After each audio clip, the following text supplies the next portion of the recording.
Hello दोस्तों, free online teaching one में आपका स्वागत है। तो हम आगे बढ़ते हुए अध्याय 4 द्विघातीय समीकरण का प्रश्न क्रमांक 7 हल करेंगे। इसके पहले वाले वीडियो में हमने आपको प्रश्न क्रमांक 6 तक सभी प्रश्नों के हल सहित सॉल्यूशन उपलब्ध करा दिया है। यदि आपने इसके पहले वाले वीडियो को नहीं देखा है तो आप हमारे चैनल की प्लेलिस्ट या डिस्क्रिप्शन में दी गई लिंक पर जाकर आप देख सकते हैं। इससे पहले यदि आपने हमारे चैनल को सब्सक्राइब नहीं किया है तो प्लीज सब्सक्राइब कीजिए, साथ में बेल आइकन को भी प्रेस कीजिए ताकि कोई भी वीडियो की नोटिफिकेशन आप तक सबसे पहले पहुंचे। तो चलिए वीडियो को स्टार्ट करते हैं। तो प्रश्न क्रमांक 7 है, दो ऐसे क्रमागत विषम धनात्मक पूर्णांक ज्ञात कीजिए जिनके वर्गों का योग 290 हो। तो सबसे पहले हम मानते हैं कि दो क्रमागत विषम धनात्मक पूर्णांक। तो आइए इसको हम थोड़ा सा आपको रफ में समझा देते हैं, फिर इसके बाद हम इस प्रश्न को हल करेंगे।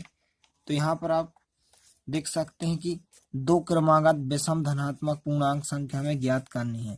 तो विषम संख्या आप देख सकते हैं कि विषम संख्या 1, 3, 5, 7, 9, 11, 13, 15, 17, 19 इस प्रकार से संख्या होती है आपकी, क्या कहलाती हैं? विषम संख्या। और धनात्मक पूर्णांक संख्या भी आपकी होती हैं। तो इसमें हमें दो क्रमागत विषम धनात्मक पूर्णांक ज्ञात करनी है। जैसे यदि हमारी एक संख्या थी 1 होगी तो एक दूसरी संख्या क्या होगी? क्रमागत 3 होगी। तो इसमें आप अंतर देख सकते हैं कि 2 का अंतर है। इसी प्रकार से आप 3 और 5 के बीच में भी देख सकते हैं कि 2 का अंतर है। तो जैसे हम यदि एक संख्या को x मानेंगे तो दूसरी संख्या को हम क्या मानेंगे? x से 2 ज्यादा। जैसे यहाँ पर x का मतलब कोई भी संख्या हो सकती है, जैसे x का मतलब यहाँ पर 7 होगा। तो पहली विषम धनात्मक पूर्णांक संख्या क्या होगी? 7 होगी। तो दूसरी क्या होगी? 7 से 2 अधिक होगी। तो x जगह x का मान रखेंगे तो 7 + 2 क्या होगी? 9 होगी। तो पहली 7 होगी तो दूसरी क्या होगी? 9 होगी। तो इस प्रकार से हम इसको मानते हैं कि माना पहली क्रमागत विषम धनात्मक पूर्णांक संख्या क्या हो जाएगी? x हो जाएगी। और दूसरी क्रमागत विषम धनात्मक पूर्णांक संख्या क्या हो जाएगी? x + 2। क्योंकि यदि इनने विषम नहीं पूछा होता तो हम क्या ले सकते थे? यहाँ पर 1, 2, 3 क्रमागत क्रमशः ले सकते थे। तो पहले हम क्या मानते? x मानते और दूसरी क्या मानते? हम x + 1 मानते। तो इस प्रकार से आपको क्या मानना है? पहली x मानना है और दूसरी आपको x + 2 मानना है। तो इस प्रकार से हमने माना कि पहली धनात्मक विषम पूर्णांक संख्या x तथा दूसरी धनात्मक विषम पूर्णांक संख्या x + 2 है। अब इसके बाद हम प्रश्न को पढ़कर इस प्रश्न को आगे सॉल्व करते हैं। तो यहाँ पर प्रश्न है कि दो ऐसे क्रमागत विषम धनात्मक पूर्णांक संख्या ज्ञात कीजिए जिनके वर्गों का योग कितना है? 290। योग का मतलब यहाँ पर क्या है? जोड़ना है। तो यहाँ पर हम लिखते हैं इसलिए प्रश्नानुसार। तो हम इस प्रश्न के अनुसार इस प्रश्न को हल करते हैं। तो यहाँ पर क्या है कि जिनके वर्गों का योग, जो आपको दो क्रमागत विषम धनात्मक पूर्णांक संख्या हमने क्या मानी है? x और x + 2, इनके वर्गों का योग कितना है? 290 है। तो पहली संख्या क्या है? यहाँ पर x है। तो यहाँ पर हम x का वर्ग करेंगे प्लस योग का मतलब यहाँ पर क्या है? जोड़ना। और दूसरी क्या है? x + 2, इसका भी वर्ग करेंगे बराबर यहाँ पर कितना दिया गया है? 290। तो यहाँ पर हम 290 लिखेंगे। इसके बाद हम इसको आगे थोड़ा सा हल करेंगे। तो यहाँ पर क्या हो जाएगा? x वर्ग हो जाएगा प्लस यहाँ पर आपको एक सर्वसमीका होती है। तो आइए इसको आप रफ में समझते हैं। यहाँ पर एक सर्वसमीका क्या होती है? तो जो सर्वसमीका होती है यहाँ पर आप देख सकते हैं कि a + b का होल स्क्वायर बराबर क्या होता है? a का वर्ग प्लस b का वर्ग प्लस 2ab। तो आपको इस समीकरण को अच्छे से ध्यान रखना है। तो यहाँ पर a का मतलब यहाँ पर क्या है? x है प्लस b का मतलब यहाँ पर क्या है? 2 है और वर्ग जहाँ के तहाँ।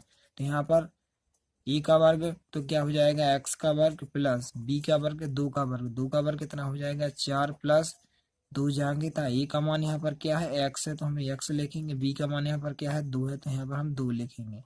तो इंटू 2। तो यहाँ पर जैसे ही इसको हम हल करेंगे तो क्या आ जाएगा? x वर्ग प्लस 4 प्लस 2 का गुणा यहाँ पर 2 से हो जाएगा, तो यहाँ पर कितना आ जाएगा 2 दूनी 4 और x जाके था। तो इस प्रकार से इसको हल करने पर यहाँ पर क्या आ जाएगा x वर्ग प्लस 4 प्लस 4x। तो इस प्रकार से आपको इस सार समीकरण को अच्छे से ध्यान रखना है। बराबर में यहाँ पर कितने हैं 290, तो हमने 290 यहाँ पर जहाँ कितना लिखे। इसके बाद एक एक्स वर्ग और एक एक्स वर्ग यहाँ पर कितने हो जाएंगे 2x वर्ग प्लस 4x जहाँ की था बराबर प्लस 4 का पक्षांतर हम इस तरफ करेंगे तो माइनस के 4 हो जाएंगे। 290 यहाँ पर जहाँ की था प्लस 4 इस तरफ आएंगे तो माइनस के 4 हो जाएंगे। अब इसके बाद इसको हम घटा देंगे तो 2x वर्ग प्लस 4x जहाँ की था 290 में से 4 घटाएंगे कितने बचेंगे यहाँ पर 286। इसके बाद यहाँ पर देख सकते हैं कि पूरे समीकरण में यदि हम 2 से भाग कर दें तो आपकी संख्या क्या हो जाएंगी छोटी हो जाएंगी। तो यहाँ पर हम लिखेंगे इसलिए 2 का पूरे समीकरण में भाग करने पर, तो हम पूरे समीकरण में 2 से भाग कर देंगे। तो यहाँ पर हम 2x वर्ग में भी 2 से भाग करेंगे, 4x में भी 2 से भाग करेंगे और 286 में भी 2 से भाग करें। तो आइए इसको हम रफ पेपर में आपको समझाते हैं कि 2x वर्ग में 2 से भाग करेंगे प्लस 4x में भी हम 2 से भाग करेंगे बराबर 286 में भी हम कितने से भाग करेंगे 2 से भाग करेंगे।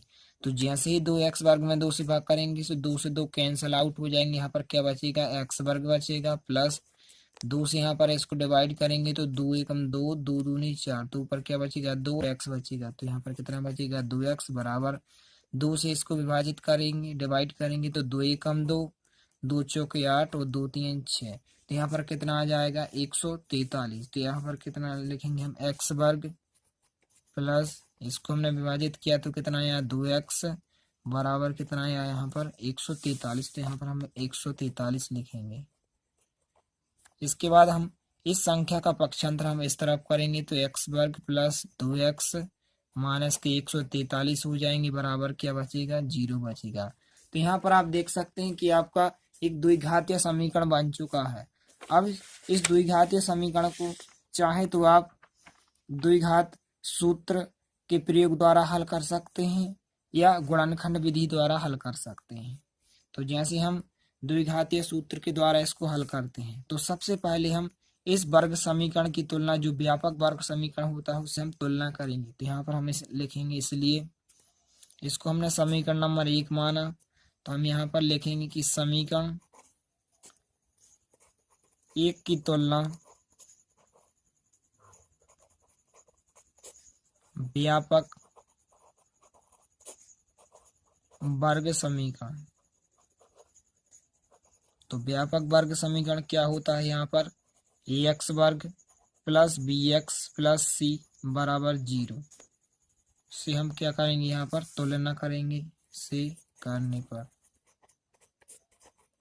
तो जैसे ही हम यहाँ पर तुलना करेंगे तो x वर्ग की तुलना यहाँ पर x वर्ग से हो जाएगी। तो यहाँ पर a का मान कितना हो जाएगा, क्योंकि यहाँ पर x वर्ग का गुणांक कोई भी संख्या नहीं है तो a का मान यहाँ पर कितना हो जाएगा 1 हो जाएगा। तो a बराबर कितना हो जाएगा 1। इसके बाद x की तुलना x से तो b का मान यहाँ पर कितना हो जाएगा 2 हो जाएगा। तो b बराबर 2 और c पूरा अचर पद होता है तब c बराबर कितना हो जाएगा -143। तो इस प्रकार से हमने व्यापक वर्ग समीकरण की तुलना करके यहाँ पर a b c के मान निकाल चुके हैं। इसके बाद यहाँ पर हम द्विघातीय जो हमारा सूत्र होता है, इसलिए हम द्विघात सूत्र जो हमारा द्विघातीय सूत्र होता है वो होता है x बराबर माइनस बी प्लस माइनस करने के अंदर क्या होता है b वर्ग माइनस 4ac, ये आपका पूरा विभक्त का d का मान होता है b वर्ग माइनस 4ac और बटे कितना होता है 2a होता है। इसके बाद यहाँ पर हम इन सभी के abc के मान रखेंगे तो यहाँ पर क्या आ जाएगा x बराबर माइनस चिन्ह जाएंगे तो यहाँ पर b का मान कितना है 2 है तो यहाँ पर हम 2 रखेंगे प्लस माइनस चिन्ह भी जाएंगे था। इसके बाद कणी के अंदर क्या आ जाएगा b का वर्ग, तो b का वर्ग यहाँ पर कितना का वर्ग आ जाएगा 2 का वर्ग माइनस चिन्ह जाएंगे तो यहाँ पर हम 4 लिखेंगे गुणित e का मान यहाँ पर कितना है 1 है तो यहाँ पर हम 1 लिखेंगे गुणित c का मान यहाँ पर कितना है -143। तो यहाँ पर हम लिखेंगे -143। इसके बाद हम इन सभी संख्या को गुणा करते हैं और नीचे क्या है 2, ए का मान यहाँ पर कितना है 1 है, तो यहाँ पर हम 1 लिखेंगे। इसके बाद हम इसको थोड़ा सा हल करेंगे तो क्या आ जाएगा, x बराबर -2 जहाँ था प्लस -b जहाँ था अंदर, इसको हम 2 का वर्ग यहाँ पर कितना हो जाएगा 4 हो जाएगा, माइनस चिन्ह जहाँ था 4 एकम 4, तो 4 का गुणा हम यहाँ पर करेंगे तो माइनस माइनस का गुणा यहाँ पर क्या हो जाएगा प्लस हो जाएगा। 4 का गुणा यहाँ पर हम करेंगे तो 4 थी 12 की 2 हासिल आई 1, 4 चौके 16, 1 17 की 7 हासिल आई 1, 4 एकम 4 और 1 5, यहाँ पर कितने आ जाएंगे 572। इसके बाद नीचे गुणा होगा 2 एकम 2, तो नीचे कितने आ जाएंगे यहाँ पर 2 आ जाए।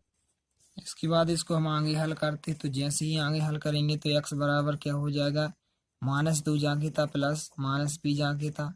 इसके बाद इसको हम अंदर जोड़ देंगे तो 572 और 4 कितने हो जाएंगे 576 और बटे यहाँ पर कितने हो जाएंगे 2। इसके बाद x बराबर क्या हो जाएगा -2 जहाँ था प्लस माइनस चिन्ह भी जहाँ था। यहाँ पर आपको ध्यान रखना है कि 576 का वर्गमूल क्या होता है 24, तो यहाँ पर 576 का वर्गमूल कितना हो जाएगा 24 और बटे 2। अब यहाँ पर देख सकते हैं कि यहाँ पर प्लस माइनस चिन्ह लगा है तो इसको हम हल नहीं कर सकते हैं, इसलिए हम एक बार प्लस चिन्ह लेंगे, इसके बाद हल करेंगे, एक बार माइनस चिन्ह लेंगे, तो यहाँ पर हम लिखेंगे इसलिए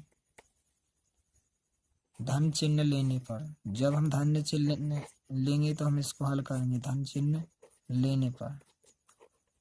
तो x बराबर क्या हो जाएगा यहाँ पर -2 जहाँ था, इसको हम धन चिन्ह भर ले रहे हैं यहाँ पर, तो प्लस लिया हमने प्लस 24 जहाँ था बट यहाँ पर कितने हैं 2 हैं। तो जैसे ही इसको हल करेंगे तो प्लस के 24 से माइनस के 2 यहाँ पर प्लस के 22 बचेंगे बटे कितने हैं 2 हैं। 2 से इसको हम डिवाइड करेंगे तो 2 गिरम 22, तो यहाँ पर कितना आ जाएगा 11 आ जाएगा। तो x का मान कितना हो जाएगा 11 हो जाएगा। इसके बाद हम माइनस चिन्ह लेते हैं, तो यहाँ पर हम माइनस चिन्ह लेते हैं, तो यहाँ पर हम लिखेंगे माइनस चिन्ह लेने पर, तो यहाँ पर हम लिखेंगे माइनस चिन्ह लेने पर। तो जैसे ही यहाँ पर हम माइनस चिन्ह लेते हैं तो यहाँ पर x बराबर क्या हो जाएगा, x बराबर -2 यहाँ पर जाके था, यहाँ पर हम माइनस चिन्ह लेंगे तो माइनस आ जाएगा, माइनस के 24 और यहाँ पर नीचे कितने हैं 2 हैं, तो हम बटे में 2 लिखेंगे। इसके बाद इसको हम हल करेंगे तो x बराबर क्या आ जाएगा, माइनस के 2 है माइनस के 24 हैं, तो यहाँ पर कितने हो जाएंगे माइनस के 26 बटे 2। इसके बाद हम 2 से इसको हम कैंसिल करेंगे तो 2 से 2 एकम 2 माइनस चिन्ह जहाँ की था वो 2 3 6, तो x का मान यहाँ पर कितना हो जाएगा 13 हो जाएगा। क्योंकि हमें प्रश्न में क्या ज्ञात करना था कि 2 ऐसे क्रमागत विषम धनात्मक पूर्णांक ज्ञात कीजिए, तो हमें क्या ज्ञात करना था धनात्मक पूर्णांक, तो ये माइनस की संख्या तो मान्य होगी नहीं, तो यहाँ पर हम लिखेंगे चूंकि यहाँ -13 क्या है ऋणात्मक संख्या है, ऋणात्मक संख्या है जो कि मान्य, यहाँ पर हम लिखेंगे जो कि मान्य नहीं है।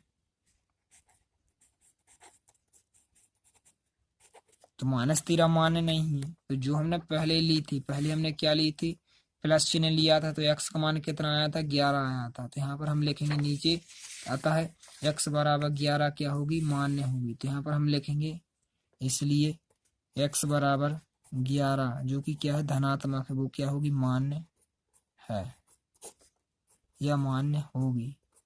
इसलिए हमें प्रश्न में क्या ज्ञात करना था कि 2 क्रमागत विषम धनात्मक पूर्णांक संख्या है। तो जो हमने क्या मानी थी, एक हमने मानी थी x और दूसरी हमने मानी थी x + 2, इसलिए पहली धनात्मक विषम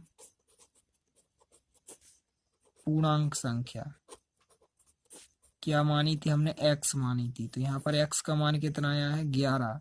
यहाँ पर आप देख सकते हैं कि x का मान यहाँ पर हमने जब प्लस चिन्ह लिया था तो x का मान यहाँ पर कितना आया था 11, तो x का मान कितना हो जाएगा यहाँ पर 11। तो पहली धनात्मक विषम पूर्णांक संख्या क्या होगी 11 तथा दूसरी धनात्मक विषम पूर्णांक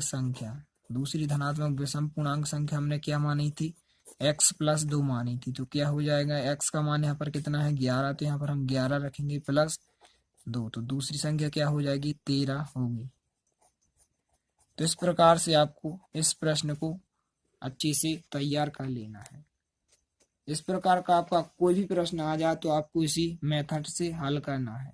यदि वीडियो पसंद आए तो प्लीज़ लाइक कीजिए, दोस्तों के साथ शेयर कीजिए, और यदि आपने हमारे चैनल को सब्सक्राइब नहीं किया है तो प्लीज़ सब्सक्राइब कीजिए। धन्यवाद।